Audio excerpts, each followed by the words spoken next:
I would love if we could share a little bit about your Mandarin learning journey. What has helped you learn, any tips and advice, any actionable steps that our listeners could take to apply to any language. When I first started, I took some classes and I think that was a good foundation. But ultimately, I think if you're going to learn a language, you have to find something that you're interested about using that language. My Chinese is really, especially like reading characters, it's really good for food. Because my homework, experience that with you. My homework for myself oftentimes is I'll be at a restaurant. I don't understand what half of the menu is, but I really like something there. And so I'll take a picture of the menu and bring it home and just translate each word so that next time I go back, I can order something new and interesting. Yeah. Using your love of food and your exploration of trying new restaurants and then breaking down their menus. And anyone can do that in any language, in any place. Hello, everyone. Welcome to our show today. My name is John Drummond, or Yang Haoen. Hello, 大家好，欢迎各位再度来到 NG 英文，我是 Angela. We have a great episode for you today with my good friend Justin, who's known around the Taiwanese and professional community as Justin Starry. 是的，你没有听错，今天我们的内容呢，还是一样是跟加密货币跟区块链有关。所以对这个领域有兴趣的听众朋友呢，相信你一定等不及要学更多相关用字了吧？那我们就赶快欢迎 Solana 区块链的达人 Justin。 My guest today is American. However, he has been living in Taiwan for about 2 years now. He is a core developer at Solana Labs. He is a world traveler, a lover of learning new things, solving difficult problems, and so much more.So everyone, please welcome my good friend, Justin. Hello. Boom. What's up, brother? Welcome to NG 英文. Thank you. It's so good to be here. Dude, first of all, I have not seen you in real life with long hair. With the hair down, I should say. Every time we hang out, your hair's always up in a pretty dope man bun. But I'm loving the long look.Yeah, I like to change up my vibe a little bit. Like hair down, like makes me feel like I can just like relax and have a good time with friends, have good conversation. That's more like what I go for there. Interesting. And hair up is business, man. It is. I like it. Yeah, because you had a pretty cool like side, like did you do like a razor cut on that? Yeah, it's like an uppercut. So I like to keep my hair like nice and clean, like when it's up, but...Now I have the option to let it just flow as well, so it's good to have two options. Nice, my man. Dude, you are such a cool cat. We only met at this point, about 2 months ago? Yeah. About 2 months ago, but you have quickly become one of my closest, dearest friends. The feeling is mutual. I pay him to say that. But yeah, man, just love everything you're doing in the blockchain space and really the mental health space and just your own journey through life. And so...I was hoping we could focus a bit at the beginning of the show on kind of what you're doing in the world of blockchain and crypto. So do you mind giving a little introduction to our audience here on NG 英文?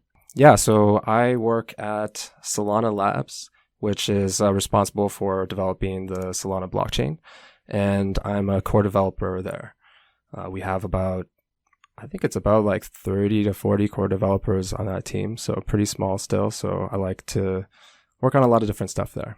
Yeah, man. You are a serious problem solver, and it's just so cool. I mean, guys, please Google Solana Labs and, the Solana blockchain. It's an incredible project, and, to be on the core team of that is a really beautiful accomplishment for your career. And so I was hoping we could kind of start, though, with more the origin story of software developer. What does it actually mean to be a core developer on a blockchain team?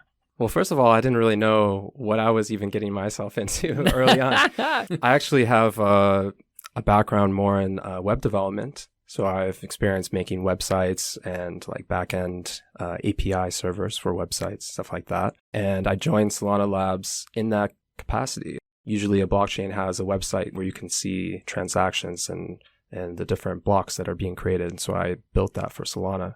And then slowly I became more of what I would say is a core developer, is someone who's working on the code that is processing the transactions, creating new blocks, we have different validators, we call different validators, talking to each other, working together to create this blockchain. And I work on that code now. It's so cool, man. And yeah, you're doing a great job too explaining that. It's hard, I know, to talk in a elementary level about that pretty high level stuff right there.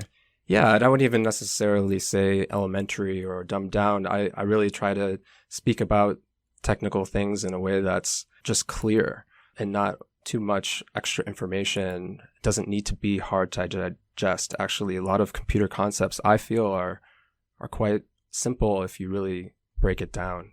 And then it's just a bunch of simple things all built together that become more complex. Yeah, man. You've got a future in blockchain education, I feel. I love education. That's something I really care a lot about. So. It's awesome, man. And so cool. So now you've been with Solana Labs for how long now? It's approaching 3 years. Very, very cool. And so in terms of Solana, could you kind of help our audience understand, what problems is Solana trying to solve? Yeah, so all blockchains are trying to just help people agree on something. But when you have to wait for everyone to agree on, oh, I sent you 10 tokens, and then you sent those 10 tokens to someone else, we need to all be in agreement that happened. And Solana has has a few innovations that make that process just a lot more streamlined compared to some of the pre-existing blockchains like Ethereum, which is an incredible piece of software, but Solana has from the ground up reimagined a few things that make it more performant. And so what we try to solve is making the blockchain accessible to everyone. Yeah, I love that. And it's so important because, I bring on a lot of my Web3 friends here now, and we're all talking about how can we make using blockchain technology for the everyday person. So they don't really have to understand that they're using blockchain technology, but they can get all of the added security, all of the transparency, and all of the immutability that a blockchain has at its core. Yeah, I really do agree with that. There's no reason that users need to understand every minute detail about how a blockchain works to use it. A lot of things could be happening under the hood. And a big key part that's prohibiting that from happening on Ethereum is the cost of transacting on Ethereum.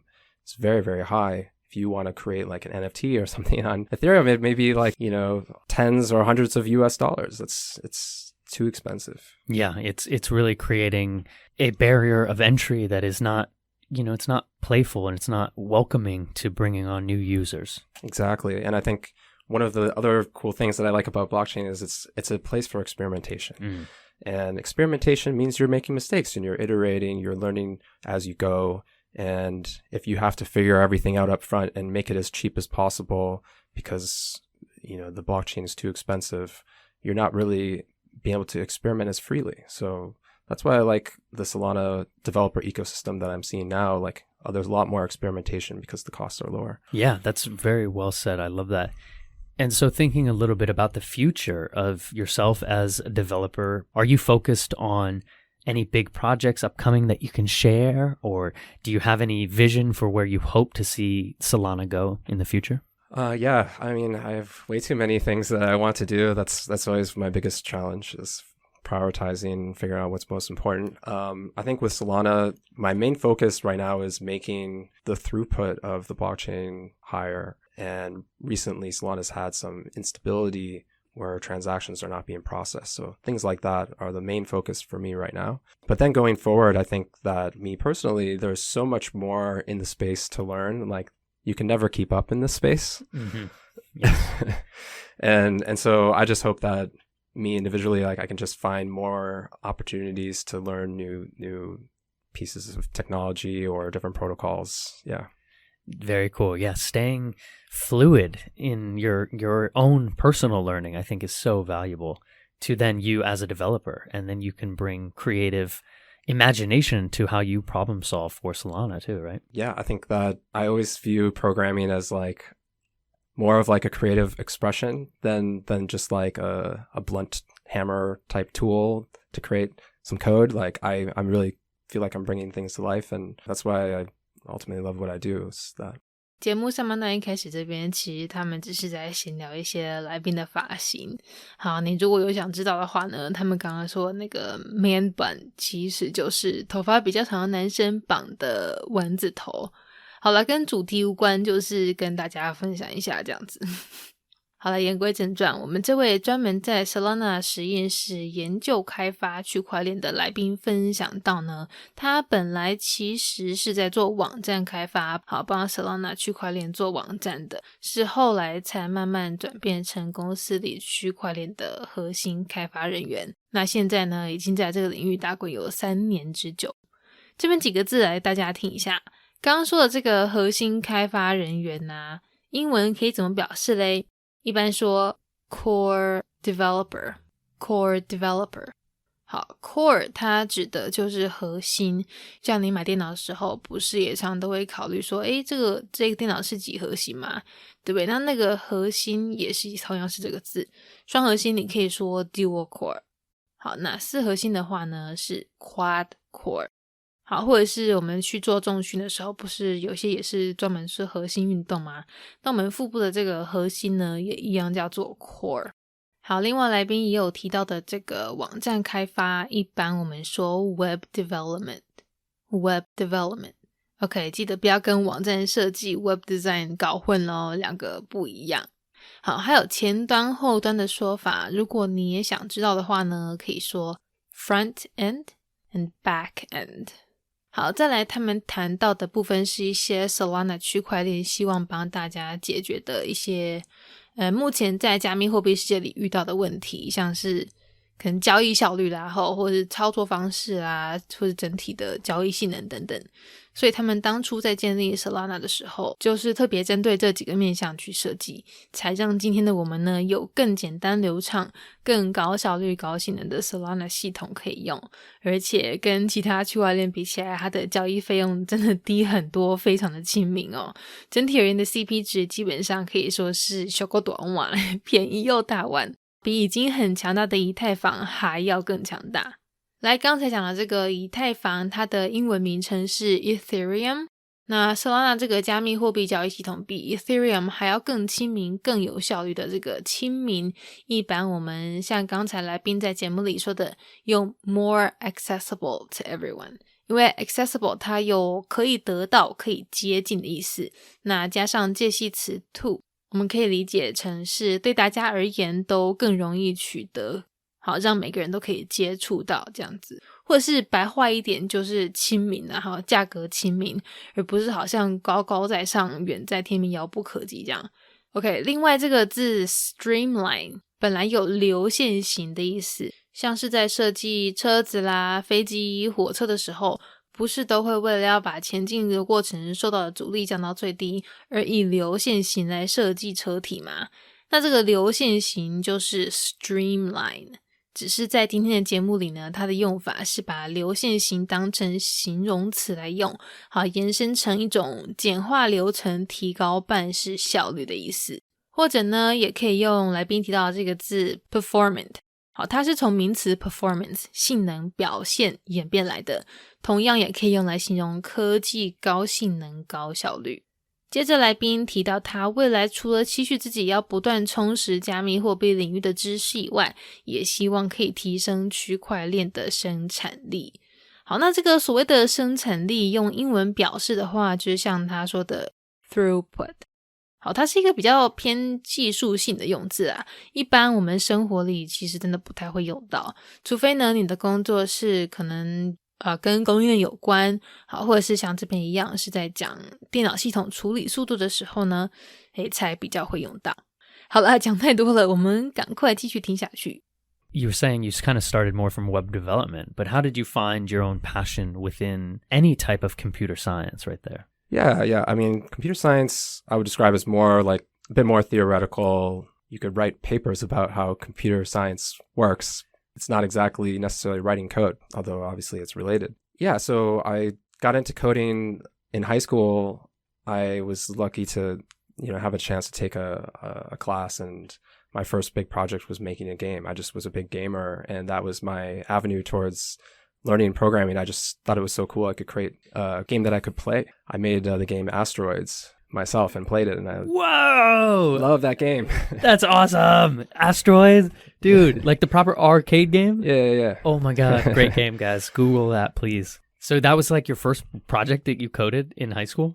Once I had the skills necessary to make it happen, I remember like the code that I wrote was so bad, but it worked, and that was all that mattered. And I worked like all weekend on that project to see it like come to life. Yeah. Wow. Oh, that must be so rewarding to see your first real kind of self-created project come to life right there. Yeah. Yeah. And I remember like I shared with some of my friends, and none of them really understood at the time. They were like, oh, like that's so nerdy. Like, why would you spend all that time like working on this thing? You probably just write zeros and ones, and you don't do any fun stuff or whatever. But to me, that was fun.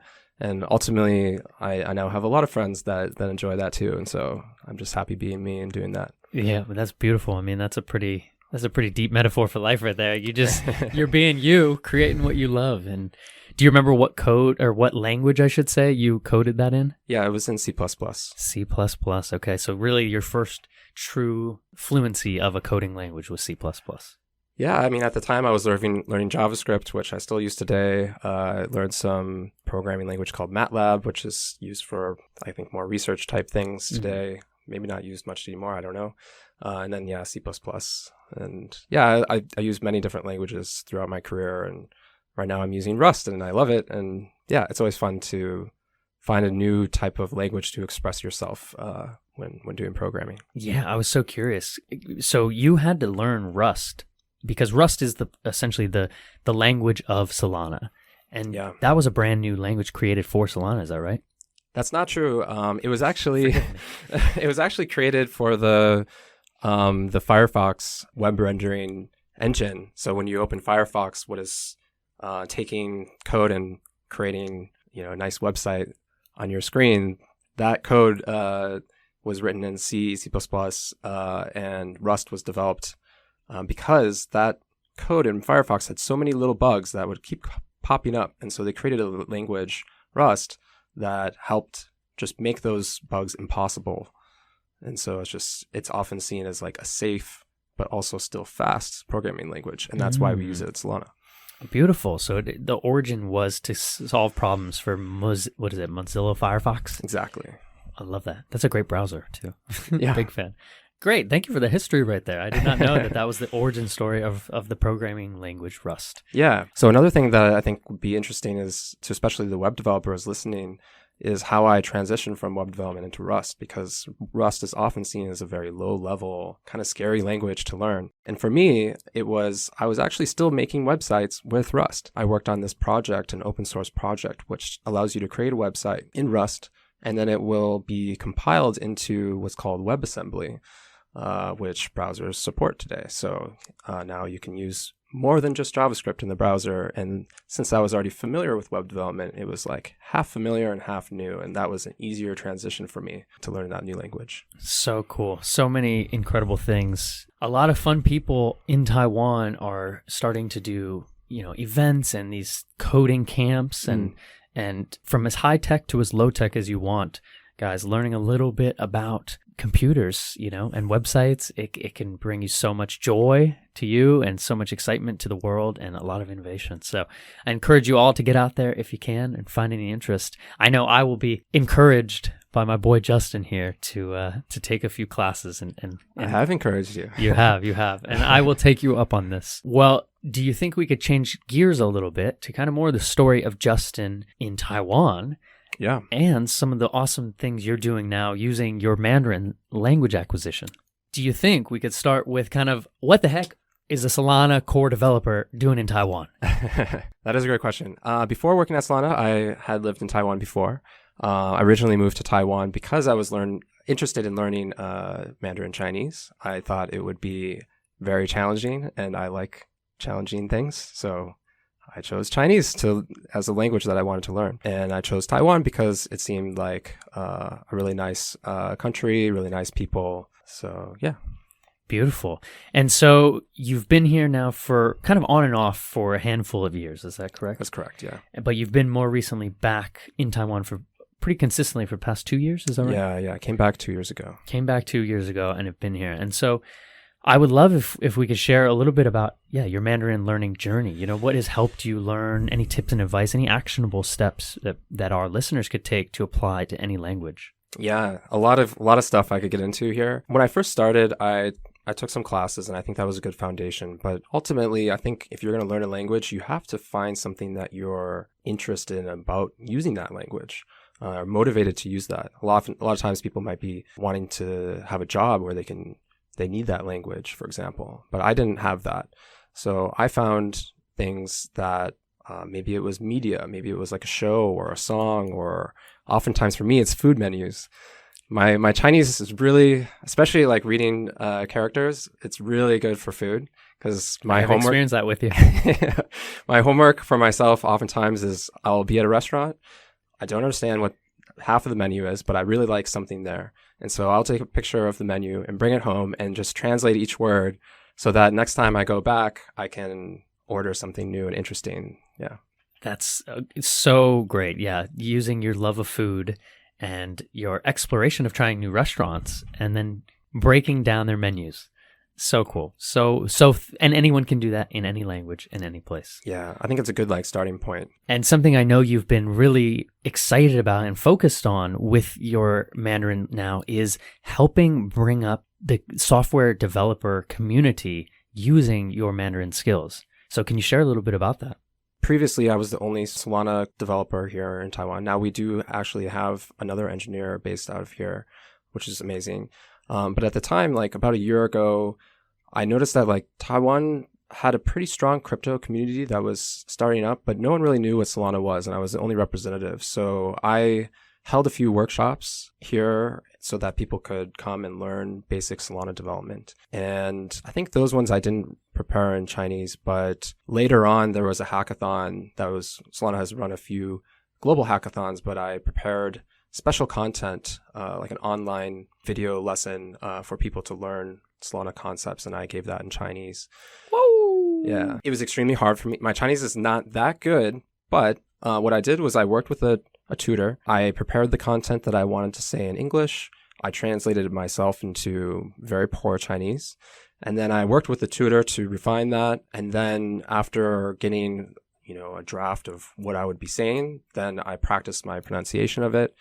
And I, drilled different vocabulary just in case someone asked a question. So it's a lot of work and time, but ultimately it improved my Chinese a lot and improved my confidence a lot. So beautiful. And it's so cool. I think you did some of those events with Cindy, our good friend Cindy Lin, who was just on the show doing with Soul Dev. Yeah, it's called Soul Meet. Soul Meet, excuse me. Yeah, SOLMEET. And it's been so fun because we've had that mutual connection there. Man, so fun. You're doing all that and you're pushing yourself, you're challenging yourself with Mandarin. And that's so beautiful because now I would say, in my opinion, just being in crypto as well, Solana is becoming one of the most popular blockchains in Taiwan. Wow, that's incredible to hear. It's funny because a year ago, I don't think more than a dozen people knew what Solana was here. Yeah. And that's largely because of you and your incredible network that you're growing. But yeah, most people I talk to now, they are big fans of Solana in one way or another. So keep up the incredible work. Thank you.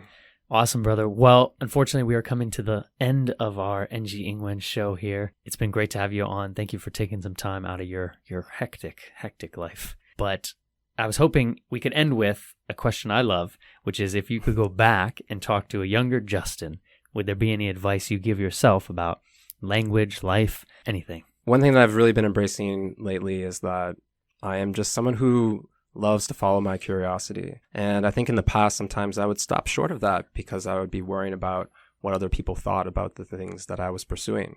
So I think what I would just tell myself is just focus on what you're curious about and interested in it and own it. And the more you own that, you'll just naturally find other people that have common interests as well. And you'll just be happier as a result, just being you. Just being you. Yeah, well said. Owning that true, authentic self. I love that. Well said, my brother. All right, dude. Well, where can people find maybe a soul meet, or where can they find you online, or where can they learn more about Solana? For me, I don't do too much, but you can follow my Twitter. My handle is JSTRRY. I don't tweet too often. It tends to be more technical, but yeah, feel free to follow me and reach out. Awesome. All right, Justin. Well, thank you so much for making time here on NG Ingwen, and we'll talk to you next time. Sounds good. Thanks for having me.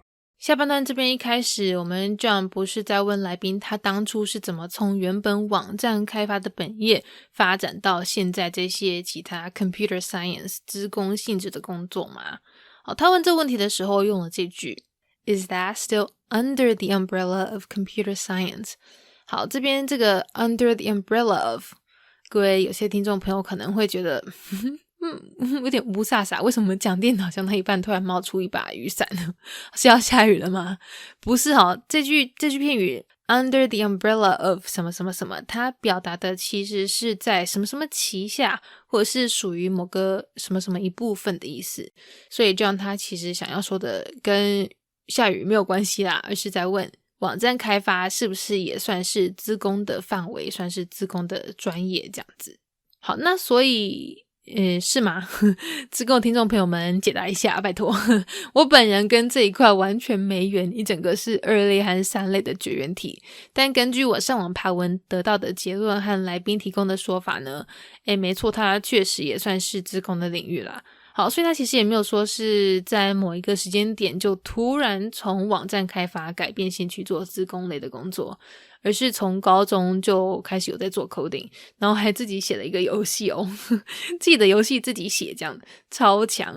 大家如果想玩的话呢，可以上网查他们刚刚讲的那个游戏，中文叫做爆破彗星，好像还蛮好玩的哦。好，再来我们提到了几个程式语言的种类，好像是 C++、JavaScript 还有 Rust 等等。